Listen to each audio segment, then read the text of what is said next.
नमस्कार मेरे भाइयों। आज का प्री बोर्ड्स का पंचनामा शुरू करने से पहले एक इंपॉर्टेंट न्यूज उनके लिए जिनको एंजाइटी अटैक्स आ रहे हैं या जिनको लग रहा है कि उनका सिलेबस अभी भी कंप्लीट नहीं हुआ है। मेरे भाइयों, मैंने एक छोटी सी सीरीज बना के रखी है कॉमर्स बाबा ऐप के स्टोर सेक्शन पे। प्ले स्टोर से तुम ऐप डाउनलोड कर सकते हो। वहां पे इस मिनी सीरीज का नाम है मास्टर कॉन्सेप्ट क्विकली सीरीज, और ये मुझे आइडिया एक्चुअल में तुम ही स्टूडेंट से मिला जो ऑलरेडी इस सीरीज के अंदर है कि बाबा जी किसी को पता नहीं है कि आप ऐसी कोई सीरीज रन कर रहे हो जिसके अंदर you are completing accountancy, economics and business studies. तो तुम कॉमर्स बाबा ऐप डाउनलोड करके मास्टर कॉन्सेप्ट क्विकली सीरीज देख सकते हो। उसके अंदर मैंने अकाउंट सीखो बिजनेस के डिटेल्ड वीडियोस डाल के रखे हैं जो टर्म 1 में आ रहे हैं, प्लस वीक में 3 डेज में लाइव भी बैठता हूं to discuss all your problems and how you can complete your syllabus in these 20-21 days जो भी लेफ्ट है तुम्हारे।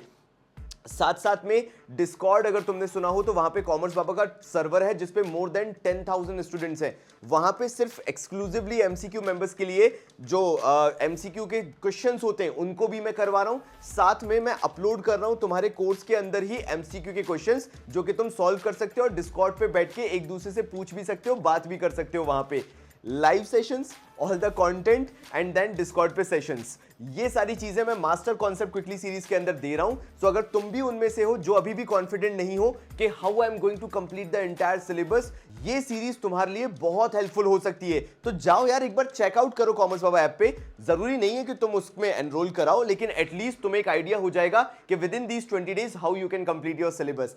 अब बिना किसी देरी के मार्केटिंग मैनेजमेंट शुरू करते हैं।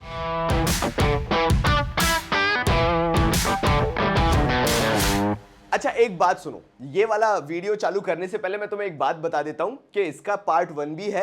मैं आई बटन में लिंक कर दूंगा, पिन कर दूंगा, तुम जाके पहले पार्ट 1 देख लेना, बहुत ही इंटरेस्टिंग है। नाउ चलो अब आते मार्केटिंग फंक्शन पे। ये इस बार के बोर्ड्स में टेक्निकली नहीं आ रहा है, वो तुम्हें 20 डेज प्लेज में ही सीक्रेट पता चलेगा। जो 20 डेज प्लेज अर्ली एक्सेस में होंगे उनको, और या जो free of cost 20th of November से 20 डेज प्लेज अटेंड करेंगे उन्हीं को पता होगा कि क्यों और कैसे नहीं आ रहा है। प्लीज मेरे भाइयों 20 डेज प्लेज मिस मत करना, तुम्हारे लिए प्रॉब्लम हो जाएगी क्योंकि उसके अंदर बहुत ऑसम कंटेंट आता है। मैं पूरे कंटेंट को प्रिसाइज करके शायद 30-40% कर देता हूं और गेस्ट पेपर एंड देन उसी में से पेपर बनता है। सो चलो अब, बिकॉज तुम्हारे प्री बोर्ड्स में तो पूछा जाएगा, स्कूल वाले थोड़ा ना माफ करेंगे। शुरुआत करता हूं gathering and analysing market information. देखो यार, बात सिंपल सी है, कोई भी मार्केटिंग फंक्शन चालू ही नहीं हो सकता बिना इंफॉर्मेशन गैदर किए हुए, रिसर्च वर्क करे हुए। यानी यहां पे कुछ भी नहीं बोला है। सबसे पहले if you want to enter into the modern market, जो नया मार्केट देखते हो, तुम्हें सबसे पहले कस्टमर की नीड समझनी पड़ेगी। कहीं लिखा है कि नहीं लिखा है? हाँ, need of the customer and take various decisions, और उसके अकॉर्डिंग तुम डिसीजंस लेना चालू करोगे। अगर इस पॉइंट से कुछ लेके जाना चाहते हो, सिंपल चीज, need of the decision, need of the customer, so that you can take a decision. बस इतना याद रखो, क्योंकि उसके बेसिस पे ही तुम्हारी पूरी मार्केटिंग स्ट्रेटेजीज जो है वो तैयार होंगी। अब तुमने यार कस्टमर की नीड समझ ली, तुम्हें पता है कस्टमर चाहता क्या है, because you have done all the research work, gathering and analysing market information, तुम एनालाइज करके बैठे हुए हो। देन मार्केट प्लानिंग क्या कहता है? Aim to develop a complete marketing plan so that the marketing objective can be achieved. मैं शायद इनडायरेक्टली हिंट भी देता जा रहा हूं why this will not be asked, because सीधी सी बात है, इसके अंदर कुछ एमसीक्यू बेस्ड है ही नहीं जो पूछा जा सके। Market planning is all about once you have gathered all the information, now focus your aim towards कि वो कस्टमर नीड्स अचीव कैसे हो पाएंगी, आखिर ऐसी कौन कौन सी टैक्टिक्स फॉलो करनी है, मार्केटिंग प्रमोशंस कैसे करने हैं, कस्टमर को सेटिस्फाई कैसे करना है, ये सारी चीजें इसके अंदर आती हैं। ज्यादा डिटेल में मत जाना। ऑनेस्टली स्पीकिंग, अगर तुम्हें एजर्शन रीजन भी आता है तो वो इतने समझने से समझ में आ जाएगा कि कितना करना है। Now product designing and development, अब तुम्हें प्रोडक्ट को डिजाइन करना है, डेवलप करना है। यू नो, आज के टाइम पे एक प्रोडक्ट का अच्छा दिखना कितना इंपॉर्टेंट होता है। वो ओडोनिल उठाना जरा, वो ओडोनिल प्लीज मुझे देना जरा, ओडोनिल। मैं तुम्हें दिखाता हूं कि आज के टाइम पे प्रोडक्ट डिजाइनिंग और डेवलपमेंट कितना जरूरी है। सी, दिस इज ओडोनिल, ठीक है। अब पता नहीं तुम्हें इसके अंदर ओडोनिल का ये लोगो दिख रहा है या नहीं, तुम्हें ये दिख रहा है यहां पे ये उन्होंने इतना काम क्यों किया यहां पे डिजाइनिंग पे? Like what was the need कि उन्होंने प्लास्टिक का ये जो पोर्शन है इसको उन्होंने इतना शानदार बनाया है? Just because of one simple reason, because they know कि जो ये प्रीमियम प्रोडक्ट लेने वाले लोग हैं ना, खुशबू फैलाने के लिए। खैर हमने तो मजे मजे में ले लिया था, टू बी वेरी ऑनेस्ट, हमने एवे ही नहीं लिया था कि मतलब हमारा बजट बहुत लिमिटेड रहता है, तुम समझो। लेकिन क्या करें, कई बार ऐसी चीजें लेनी पड़ती है तुम लोगों को दिखाने के लिए। So when we purchase this Odonil ना, ये इतना प्रीमियम प्रोडक्ट दिख रहा है क्योंकि कस्टमर वैसे लेते हैं इसको। ओडोनिल हर कोई नहीं खरीदेगा, एक मीडियोकर पर्सन अपने घर पे ये वाले रूम फ्रेशनर्स नहीं लेके आएगा, ये वही लेके आएगा या तो हम जैसा रिसर्च वर्कर वाला है। मैंने लास्ट ईयर के 20 डेज प्लेज के लिए लिया था जो आज तक कभी नहीं हो पाए क्योंकि बोर्ड्स ही नहीं हुए, तो मैंने कहा तो मैं इसमें दिखा दूं कि दिस ओडोनिल रिप्रेजेंट्स कि what is a premium product. पूरी डिजाइनिंग होना चाहिए, फैंसी पर्पल पर्पल लगना चाहिए, ताकि जब तुम वो प्रोडक्ट मार्केट में लेके आओ तो भाई अट्रैक्टिव लगे, यार यही मुझे चाहिए, यही मुझे लेना है। So involves decision regarding the product to be manufactured. मैंने तुम्हें बता दिया क्वालिटी कंसिडरेशन, क्या क्वालिटी रखोगे, जैसे मैंने पेन भी चिपका दिया था, quality was very best. Then packaging, क्या क्या मॉडल्स आएंगे, उसमें क्या क्या वेरिएशंस होंगे, ये सारी चीजें देखी जाती हैं। So coming to the next thing, packaging labelling से पहले ही था, हाँ, स्टैंडर्डाइजेशन एंड ग्रेडिंग। नाउ इसके बीच में अधिकतर लोगों को बहुत ज्यादा कंफ्यूजन होता है कि बाबा जी स्टैंडर्डाइजेशन और ग्रेडिंग क्या हुआ। See, standardization is all about setting certain standards for a product on the basis of its desired qualities. देखो यार, अगर एक कंपनी है जिसको मैं प्रमोट करना चाहता हूं, जैसे अभी अगर तुम लोगों को नहीं पता है तो मैं बहुत ही जल्दी एक पॉडकास्ट लेके आने वाला हूं, kind of not a podcast, एक सेशन लेने वाला हूं अबाउट द बी आवारा, जिसकी मैं ये टी शर्ट पहन के अभी शूट भी कर रहा हूं। एंड बिलीव मी, कोई पेड प्रमोशन नहीं है, मैं सालों से इनकी टी शर्ट यूज कर रहा हूं।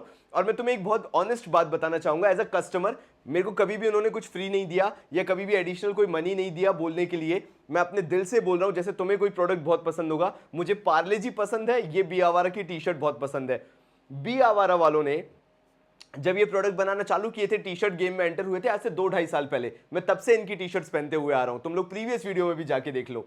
ये टी शर्ट की क्वालिटी अभी जो है ना, मैं उनका स्टैंडर्ड ना जाने अब कहां मानता हूं, बिकॉज ये टी शर्ट जो मुझे 400-500 रुपए में मिल जाती है, ये मुझे 1000-1500 की टी शर्ट में भी क्वालिटी नहीं मिलती है। तभी मुझे लगता है कि बहुत कॉस्ट इफेक्टिव है, और ब्लैक है तो I always love black in any sense. तो हुआ क्या यहां पे, बी आवारा जैसी कंपनी ने अपने लिए एक स्टैंडर्ड सेट कर लिया है और वो स्टैंडर्ड को, उस क्वालिटी को मेंटेन करते हैं। That is what termed as standardization, keeping a quality standard for your product. Whenever it comes to quality, assertion reason आ जाए, कछु भी आ जाए एमसीक्यू में, तुम्हें क्या लिखना है, क्वालिटी है तो भैया क्या होगा, standardisation. Now what the hell is grading of the product, division of product into classes. अब उनके पास अकेली ये ब्लैक टी शर्ट ही छोड़ना है, उनके पास तो वो अलग मीम कंटेंट वाली भी है, या टैगलाइंस जो होती है उसके ऊपर भी उनके पास है, वो चाय वगैरह वाली जो टी शर्ट्स आती हैं खूब आजकल छपके आ रही है प्रिंटेड वाली, वो भी है, लड़कों के लिए, लड़कियों के लिए, बच्चों के लिए है, सबके लिए उनके पास प्रोडक्ट है। तो that is what segmentation is, that is what grading is, कि क्या क्या सेगमेंट्स में आपके पास प्रोडक्ट अवेलेबल है। So division of product into classes, मैंने बता दिया डिफरेंट डिफरेंट क्लासेस में उसको नाम देते हो ग्रेडिंग। इतना याद रखना, I can guarantee you pre board में तुम्हारा कोई एक मार्क नहीं काट सकता अगर एमसीक्यू और असर्शन रीजंस आ रहे हैं तो। आगे बढ़ता हूं, पैकेजिंग एंड लेबलिंग। देखो मेरे भाइयों, मैं अभी एक और धमाका करूंगा, अभी मैं उस पर नहीं हूं, शायद वो धमाका कल आएगा, including 20 days pledge early access.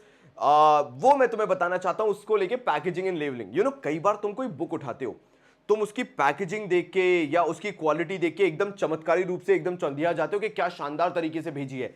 Packaging का बहुत ग्रेटर इंपैक्ट पड़ता है। तुम किसी भी बुक का बाहर का कवर देखो, तुम उससे इंप्रेस हो जाते हो कि यार कितनी क्वालिटी प्रोडक्ट उन्होंने भेजा है, कितना पैसा इसमें इन्वेस्ट किया है। That is what packaging is. कभी भी कहीं Amazon से कोई प्रोडक्ट आ रहा है या फिर फ्लिपकार्ट से कोई प्रोडक्ट आ रहा है, अगर वो प्रॉपर्ली पैक्ड है और अंदर से प्रोडक्ट तुम्हारा फ्रेश निकलता है, यू ऑलवेज फील गुड कि that is the quality of packaging that everyone should adopt. दूसरा होता है लेबलिंग। अब तुमने लेस का पैकेट खरीदा, अपने पास लेस का नहीं, तुम कुछ छोड़ोगे तो बचेगा ना, सबके सब खा जाते हो। मान लो कोई पैकेट आता है, उसके ऊपर जो बहुत सारे, देखो ये लोग कॉलिन भी पी जाते हैं, देना जरा वो कॉलिन, ये ऐसे लोग हैं। हमारे यहाँ पे कुछ नहीं बचता है, टीम कॉमर्स बाबा बहुत भूखी नंगी सी है, प्लीज कृपया करके ध्यान रखिएगा। हमने क्या किया, इसमें पानी भर लिया है, टिपिकल देसी हरकत। अगर आप ये कॉलिन की बॉटल देख रहे हैं तो आपको कॉलिन का यहाँ पे जितना भी लिखा हुआ दिख रहा है, कृपया करके ध्यान से देखिए, what ever you can figure out over here and what ever you can figure out over here, ये सारी की सारी चीजें जो हैं यहां पे और यहां पे, ये पार्ट होती है मेरे भाइयों लेबलिंग की। लेबलिंग का मतलब क्या हो गया, वॉट एवर इज रिटन, और जो भी चीजें मेंशन की गई है प्रोडक्ट पे, वो लेबलिंग होती है। और कॉलिन की बोतल, मैं खुदा कसम बोल रहा हूं, उसकी पैकेजिंग ऐसी है कॉलिन की बोतल की कि तुम दूर से देख के पहचान सकते हो ये कॉलिन की बोतल है। कोलिन होता है, कॉलिन होता है बे, क्यों कोलिन होता है, कॉलिन होता है, हाँ अंग्रेज कॉलिन ही होता है ना। हाँ वो हमारे यहाँ पे गंज बसा तो मैं कॉलिन कॉलिन करती, कोलिन कोलिन करती थी, कोलिन। मैं डर गया था, मैं कोलिन तो नहीं होता। Next comes branding. देखो मेरे भाइयों, हम उस घर में रहते हैं जहां पे हमने फिनाइल से जिंदगी चालू की थी, मतलब पोंछा लगाने के पर्पज से बता रहा हूं।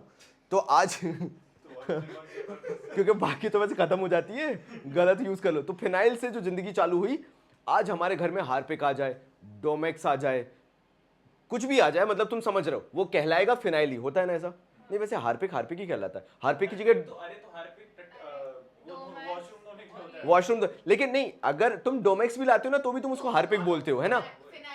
फिनाइल बोलते हैं, हाँ हाँ फिनाइल। तो वो फिनाइल वर्ड जो है ना वो दिमाग में बैठ चुका है। सो ब्रांडिंग का इतना डीपर इंपैक्ट होता है। सी बिस्किट मींस पार्ले जी, वो जो, और टाइगर बिस्किट, वो जो दिमाग में बैठ चुका है, that is the concept of branding. Branding उस लेवल पे होती है जहां पे पहला थॉट जिस चीज का आ जाए, जैसे कोल्ड ड्रिंक्स, कोका कोला, सबसे पहले वो चीज, फैंटा तो कोई सोचता भी नहीं है, मिरिंडा विरिंडा तो छोड़ दो, दुनिया की दूर की बात है। तो ये जो इंपैक्ट होता है, ये इंपैक्ट ब्रांडिंग का होता है। अब ब्रांडिंग चाहे लोगो से हो सकती है, मैंने बोला कॉलन को देख के पहचान जाते हो तुम, डिजाइन से हो सकती है, पैकेजिंग से हो सकती है, टैगलाइन से हो सकती है, नाम से हो सकती है। Branding can be from anything, और वो ब्रांडिंग हमेशा एक प्रोडक्ट को डिफरेंशिएट करने में हेल्प करती है। मेरे पास कोई ऐसा स्पेसिफिक ब्रांड वाली चीज नहीं पड़ी जो मैं तुम्हें दिखा सकूं, बट हाँ देना देना देना देना, जरा ध्यान से देखो। कोई गलती से भी ये नहीं बोल सकता कि ये AMD है, ये हमेशा इंटेल है और हमेशा इंटेल रहेगा। ये देख के डब्बा तुम लोग समझ सकते हो अगर तुम लोग कंप्यूटर में थोड़ा बहुत भी हो तो। मैंने ये तुम्हें क्यों बताया, सिंपल सा रीजन है, बिकॉज यू नो कि ब्रांडिंग से एक प्रोडक्ट कितने आसानी से डिफरेंशिएट हो जाता है। हाँ शेखावत, हाँ हाँ हाँ दे दे दे मुझे, मैं ऐड भी दिखा दूं उनको। भाइयों ये है फ्रूटी, ये हमारी फ्रूटी है। आई होप तुम समझ रहे होगे मैं क्या कहना चाह रहा हूं। कुछ चीजें देख के समझ में आ जाती हैं। फिर आ जाते हैं कस्टमर सपोर्ट सर्विसेज पे। मेरे भाइयों अगर मुझे ये अमूल मस्ती पसंद नहीं आई या मेरे को मस्ती करने का मन नहीं किया तो मैं कहां पे कंप्लेंट करूंगा, कस्टमर सर्विस पे। यानी सिंपल सी बात है, if you don't have a customer, कितना लेम जोक मारता हूं भाई, अंकल जोक्स मारता हूं। जब भी तुम्हें कस्टमर सपोर्ट सर्विस इस टाइप की नहीं मिलेगी ना, जहां पे तुम्हें मतलब बीइंग अ कस्टमर तुम्हें कोई हेल्प कर सके, तुम उस ब्रांड से बहुत ऑफ होने लगोगे कि मुझे वो ब्रांड दोबारा नहीं चाहिए। मेरा फ्रस्ट्रेशन ये हुआ था टाटा डोकोमो को लेके, भाई उनने मेरे को हड़का दिया। मैंने बोला कि तुमने मेरे बिना बात के 5 रुपए काट लिए। उन्होंने वो कोई ऑफर दिया होगा, जहां ओके होता है वहां कैंसिल का बटन, जहां कैंसिल होता है वहां ओके का बटन, ओके लेफ्ट होता है, कैंसिल राइट होता है। तो मैंने गलती से दबा दिया। मैंने डोकोमो वालों को फोन किया, मैंने कहा भाई ये गलत तरीका है, this is not a good practice, इसको हटा। बोलता जो करना है कर लो। मैंने कहा भाई मैंने कस्टमर बन के कॉल किया। बोलता है हाँ चल जो करना है कर लेना। तो उस समय से मैं डोकोमो से जो ऑफ हुआ, मैं वापस एयरटेल आइडिया पे आ गया और मैंने कभी डोकोमो पे वापस नहीं किया गया। आइडिया के साथ भी यही हुआ, आइडिया बिना बात का एक्सपेंसिव होता था तो आइडिया फिर मर्जी हुआ। मतलब मेरे को जो गट फीलिंग आती है ना कि कंपनीज डूबने वाली हैं, वो लिटरली काम वही करती हैं। देन प्राइसिंग ऑफ प्रोडक्ट्स, देखो यार कोई भी प्रोडक्ट का बिकने का सबसे कॉमन रीजन होता है उसकी प्राइसिंग। यहां पे भी वही बात की गई है कि fixing the price of the product on the basis of जो कॉस्ट लग रही है, जो तुम मार्केटिंग में पैसा लगा रहे हो, ट्रांसपोर्टेशन हो गया, कंपीटिंग प्रोडक्ट्स की क्या प्राइसिंग है, उन सबको देख के लगाते हो। तो तुम्हें ये माइंडसेट बना के रखना पड़ेगा, if you are focusing on the pricing of the product, वो कॉम्पिटिटिव भी होना चाहिए, एट द सेम टाइम तुम्हारी भी तो कॉस्ट निकले, तब जाके तुम वो प्रोडक्ट की पर्टिकुलर प्राइसिंग रखोगे। अदरवाइज तुम कंपीटिंग प्राइस तो रख लोगे लेकिन तुम्हें प्रॉफिट मार्जिन ही नहीं हो रहे हैं, तो फिर तुम बिजनेस को लॉस में थोड़ी ना लेके जाओगे। बात सिंपल सी है। देन प्रमोशन एंड सेलिंग, अब ये वो पार्ट हो जाता है जहां पे मार्केट में पुश कर दिया गया प्रोडक्ट को, वहां से तुम्हें उसे प्रमोट करना चालू करना है, एडवर्टीजमेंट्स कमर्शियल्स बनाने हैं और ऐसे पुश करना है कि मार्केट में वो सेल होना चालू हो जाए। आई स्टिल रिमेंबर वो जो डव का साबुन आता था, मैं किराने वाले के पास गया, वो अलग ही राम कहानी बताने लगा, पता ये दूध का साबुन है, दूध का। मैं कहा सच वाले दूध से बना? बोलता हाँ 100% मिल्क से बना हुआ है। मैं कहा तो खा सकते? बोलते खाना मत मर जाओगे। मैंने कहा फिर कैसा दूध है? बोलते ऐसा दूध जो जमा हुआ है जिससे तुम नहा सकते हो। भाई सही बता रहा हूं, मैं उसकी बातों में आके पहली बार डव साबुन यूज किया था। आई नो डव साबुन कब आया था, मैं शायद 8th में या 9th में था उस टाइम पे। सोचो उसने इतने शानदार तरीके से प्रमोट किया था। फिर वो एक और आया था डव का, इस गाल पे लगाओ तो सॉफ्ट है, इस गाल पे लगाओ तो हार्ड। मैं तो एक पे लगाया, दूसरे पे नहीं लगा। मैं कहा दोनों हार्ड थे मेरे तो। फिर पता चला वो दाढ़ी का कमाल था मेरी। बट हाँ तुम समझ गए, मेरा पॉइंट समझ गए मैं क्या कहना चाहता हूँ। सो प्रमोशन सेलिंग बहुत मैटर करता है। वो जो किराने वाले ने किया था वो सेलिंग करा था कि सामने रख दिया, ये लो बेटा ये लेके जाओ, बेस्ट साबुन है। मैंने कहा लाइफ बॉय बेस्ट है भाई, तुम नहा लो, किच्चियां बना लो, तुम उसको नहीं वो तो ठीक ही है, मैं उसकी बात नहीं कर रहा। तुम फ्लोर साफ कर लो, वो साफ हो जाएगा। अरे शैम्पू की जरूरत नहीं है, तुम शैम्पू की जगह लगा लो उसको। बाल धोता था मैं तो, तुमने भी धोई होंगे, तुम कौन से अंबानी के आके हो, तुमने भी ये काम किए ही होंगे मैं जैसे मैंने किए। तो आगे बढ़ते हैं। Physical distribution, now the thing is किसी चीज का हर जगह प्रेजेंट होना बहुत जरूरी है। See I am not confident about Marie Gold biscuit की वो हर जगह मिलता होगा कि नहीं, but I am confident about Parle G, Tiger biscuit, Natkhat, ओएस, डायमंड चिप्स। मेरे को मालूम है ये हर जगह देखने को मिल जाएंगे, चाहे मैं कितने भी सिक्लूडेड एरिया में चले जाऊं, रूरल एरिया में चले जाऊं, मुझे हर जगह मिलेगा। And that is what physical distribution is, क्योंकि आपके प्रोडक्ट की प्रेजेंस हर जगह होना भी उतनी ही ज्यादा जरूरी होती है। नाउ ट्रांसपोर्टेशन, ट्रांसपोर्टेशन मतलब आपके गुड्स जो हैं एक जगह से दूसरी जगह कैसे पहुंचेंगे, प्रोड्यूसर से कस्टमर तक कैसे पहुंचेंगे, वो ट्रांसपोर्टेशन होता है। Don't remember more than that. अगर तुम्हें ये सारे नोट्स चाहिए, आई नो मैंने मार्केटिंग के जब फर्स्ट पार्ट बनाया था तो उसमें पीडीएफ डालना भूल गया था, मैं इसके साथ पूरी पीडीएफ डाल दूंगा सो दैट तुम ये मार्केटिंग पूरा अच्छे से पढ़ सको। Then comes storage and warehouse. So हमेशा टाइम लैग होता है ना। What is time lag? देखो, जब गुड्स प्रोड्यूस होते हैं तो वो वेयर हाउस में रखा जाते हैं, because customer on the spot demand नहीं करता, धीरे धीरे करके डिमांड करता है। एंड कंपनी भी चाहती है कि बल्क में हम बना के रख दें सो दैट जैसे ही अगर कभी हाई या लो डिमांड होती है तो हम उसको मैनेज कर सकें। And that is the reason warehouse exist. तो there is this time gap, वो टाइम गैप को फिल करने के लिए वेयर हाउसेज या स्टोरेजेस होते हैं।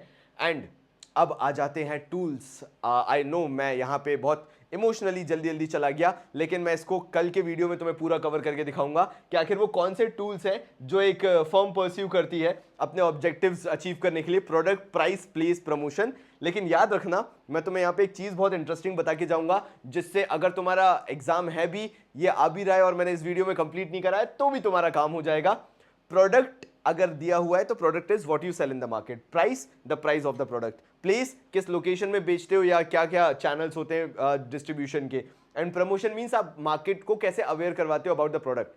बट जैसे ही इन तीनों के आगे मैं मिक्स लगा दूं, product mix, price mix, place mix, promotion mix, mix का मतलब हो जाता है decision related to the product, decision related to the price, decision related to the place, कैसे डिस्ट्रीब्यूट करोगे, decision related to the promotion, that means what marketing techniques और tactics you are going to use. And lastly, मैं MCQ members जितने भी हैं, मैं चाहूंगा तुम लोग कमेंट करो, और ये जो यूट्यूब पे गैंग बैठी हुई है जो चाहती है पढ़ना लेकिन समझ नहीं पा रही है कैसे पढ़े, उनको गाइड करो कि एमसीक्यू सीरीज से वो क्यों पढ़े और कैसे पढ़े। तो मेरे भाइयों, यहीं पे मैं इस वाले पार्ट को फिनिश करता हूं। मैं कोशिश यही कर रहा था कि मैं 2 पार्ट में एंड करूं, बट मुझे लगा कि बहुत ज्यादा लेंदी ना हो जाए तुम लोग के लिए। तुम ही बताना यार, ओपिनियन देना कि मुझे चीजों को 3 पार्ट में एक्सटेंड करना चाहिए या 2 ही पार्ट में फिनिश कर देना चाहिए। ये प्री बोर्ड्स का पंचनामा वो सीरीज है जो तुम्हें थोड़ा सा रिलैक्स फील कराए कि तुम्हें ज्यादा मतलब इतना टेंशन लेने की जरूरत नहीं है अगर कॉमर्स बाबा तुम्हारे साथ है। तो प्लीज कॉमेंट करना, लाइक जरूर करना।